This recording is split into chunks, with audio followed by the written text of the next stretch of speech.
Et je cite, avec la superintelligence, nous pourrons accomplir tout le reste.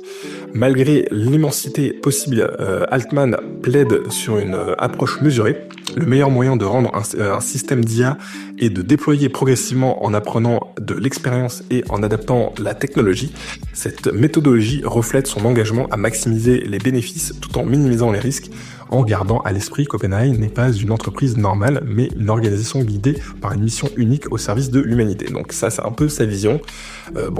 C'est peut-être un peu idéalisé. C'est vrai qu'il y a toujours ce sujet sur le fait que OpenAI, qui est censé à la base être une entreprise qui devait être open source, au final va devenir une entreprise qui va être une entreprise plus classique pour aussi accueillir plus de fonds d'investissement. Donc voilà, je pense qu'il faut prendre un peu deux poids deux mesures par rapport à la vision de Sam Altman, hein, et que voilà, il faut pas trop idéaliser aussi ce qu'il nous dit et garder quand même un certain sens critique. Mais ce qui est intéressant quand même, c'est de se dire que selon lui, hein, pour lui, l'aspect atteindre une intelligence équivalente à celle de l'homme, c'est déjà quelque chose où entre guillemets ils savent comment faire et pour eux c'est voilà, c'est atteignable et ils y arrivent. Et c'est vrai que quand on voit ce qu'ils nous avaient un petit peu annoncé sur le modèle O3 qu'ils avaient annoncé fin décembre,